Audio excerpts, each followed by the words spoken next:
All right, we're live.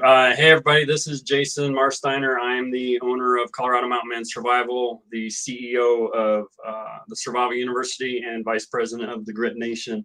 We're here with Michael today when we're talking about what's going on with Afghanistan. Michael has taken it upon himself to go to Washington, D.C., and to try to help those left behind.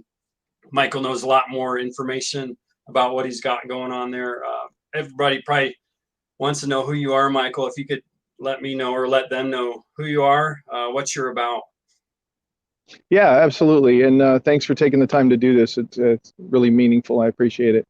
My background was Army Special Operations. And then, of course, I was in the intelligence community, a lot of which was aimed at Afghanistan. So I have a lot of personal and professional ties to that place and some of those people. Currently, I'm participating as a director in one of Grit Nation's subsidiaries. So that's sort of our tie-in and kind of doing those kinds of things. And as we were trying to get that off the ground, Afghanistan kind of collapsed on us. And there's a comprehensive and systematic mess over there to try to clean up, a lot of which involves some really good people that were left behind, unfortunately, including American citizens and green card holders and Afghans who've risked their life and family to help us out. So a lot of veterans and a lot of kind of intel professionals and people like that sort of coalesced around the problem, and those who were getting good results sort of formed a team. Right on. Well, I mean, I think all of us are kind of a little worried about our friends and our families and affiliates and everything else out there. We're all looking for some way to help out. Can you talk about, I don't want to, if I ask any questions that jeopardize what you're doing, please just feel free to say you can't talk about it, and no problem with that. But what are you doing over there right now, or in DC, I guess? Well, there are a lot of things that are sensitive, especially with families that we're pulling out. Specific names of people I can't really get into because a lot of them still have family over there, and due to we'll call it some bad judgment. The Taliban have a lot of lists of our people, so I don't want to get into specific names like that. But I can talk about our project pretty freely. So what you're calling it? You started off by Archangel. Is that what the project is called? Yeah, a guy named Andy Wilson with a company called Quiet Professionals, a guy named Troy Williams who has his own company, Strategic Support Solutions. A bunch of us kind of got together under the banner of Troy's 501c3, which was Project Archangel.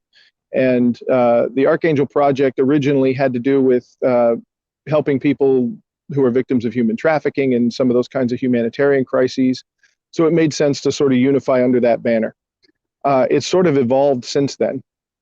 But what's happened is DC is a big city in terms of task forces, and so a lot of the commercial entities and charities and NGOs that are trying to help with this formed a collective group that is now functioning like a joint operations center at the Willard Hotel, and we're calling it the Commercial Task Force very creatively. It's ComTF for short, and ComTF is really sort of again, those people who were really able to pull together resources quickly and start getting some results.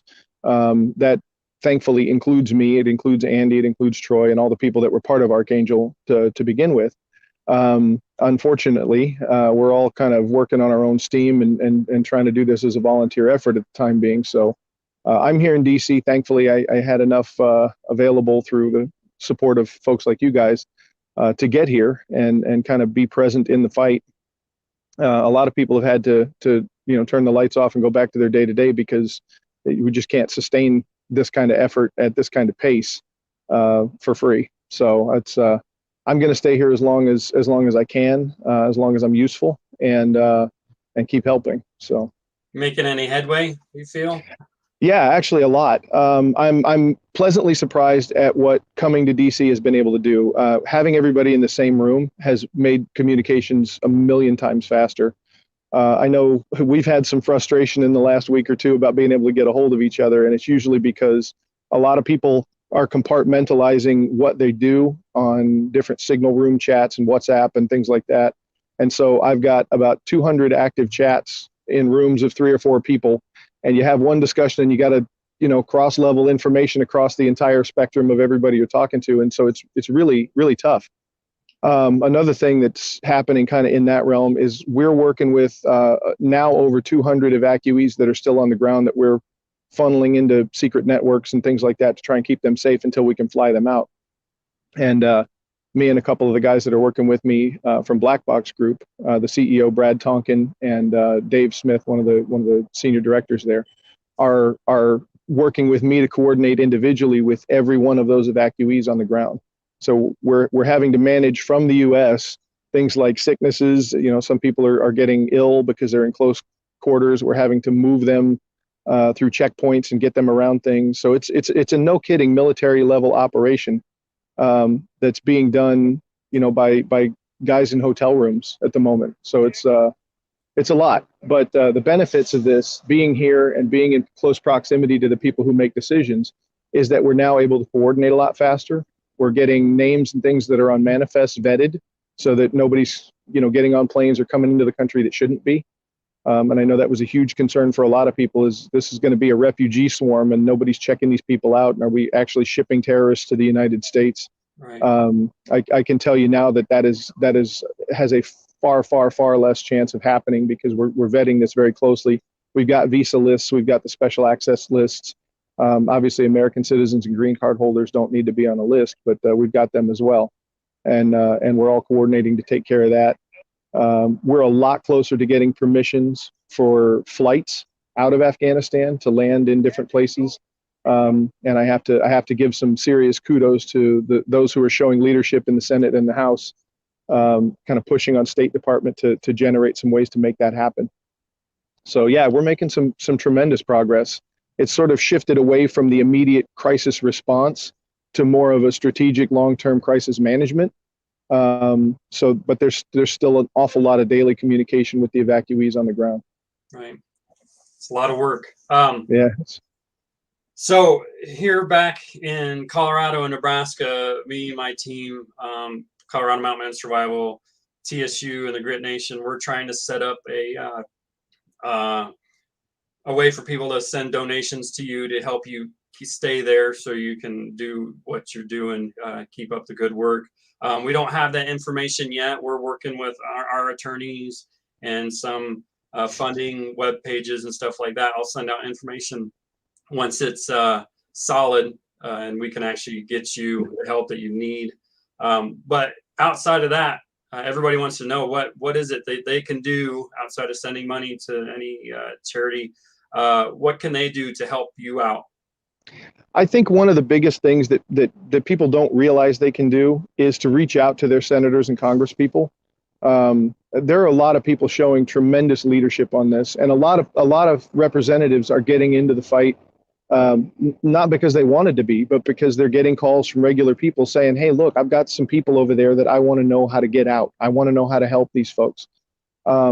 It's always tempting to call your congressman or your senator and really yell at them because they're getting stuff wrong. This may be one of the opportunities that you have to call and say something good about it and get on their side and really make the ball move a little bit. Senator, go ahead. Sorry. No, it's okay. Senator Tom Cotton was one of the first people to really step out in front and lead on this effort. And as you know, he's heavily involved in the intelligence community and on the Intelligence Committee.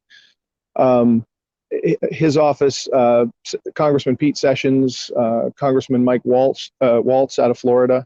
There's a lot of people that are getting very active in this, and a tremendous amount of that is from people at home, like the folks in Colorado that are just making phone calls. They're saying, look, I understand that State Department is having a hard time coordinating with volunteers. It's having a hard time coordinating with charities and NGOs. So how about we help? There's a guy in town, Mike Brewer, he's working over at ComTF with the people over there. He can plug all of these pieces together. Like that's one of the things that we need to know is who's the decision maker at these agencies that's having a hard time figuring out who to go to. If I can find a human being, a point of contact, I will walk into their office and give them every bit of help that they need. So a lot of this game is really just identifying who those people are, and our congressmen and representatives and our senators can really help in that effort. So if anybody wants to do something super meaningful and they can't they can't get out here and process visas.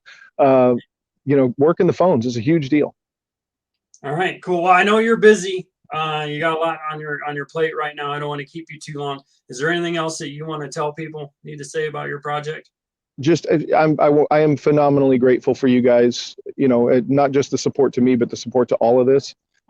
It's maddeningly frustrating not knowing who you can go to and not knowing what kind of support you have or how long you can stay in place. Like I said, everybody's on a shoestring. We're all doing this as volunteers. So the support that you're giving and the ability to kind of let me stay in the fight is a big deal. And I'm incredibly grateful to you guys. Thank you so much. Yeah, you're welcome. We're very much grateful for you. I'm glad you're out there doing this. You're out doing some things that a lot of us can't because we have to hold down the fort back home.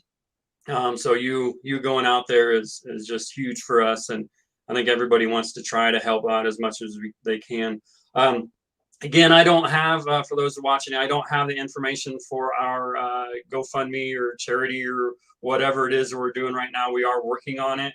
But if you until we get that information up, just get a hold of your local representatives to make them know that you want something done. You want to be able to help. You want them to help. You want whatever it is that they can do. And use my name and give my contact information. I'm in town for that reason. So don't just call them with a generic. Give them specifics. Here's a guy that can help you connect. So put us in touch. Repeat your name for everybody. Maybe spelling. Sure, it's Michael Brewer. Last name is Brewer, just like the Milwaukee baseball team. My number is 479-301-1369, and I'm putting that out on live so that that's how accessible I want to be. So if somebody has someone that they connect me to, just do it and I'll pick up. Yeah, great. And real quick, you guys know Michael is from Colorado. He went to school in a town right next to mine. He's friends with some of my instructors, so I know Michael fairly well. So I trust him. I trust what he's doing. I think he's going to do good things. But anyways, Michael, appreciate your help again. If you ever need anything, you know how to get a hold of me, how to contact me. And I wish you the best of luck. Thank you guys very much. Thanks, Mike. Take care.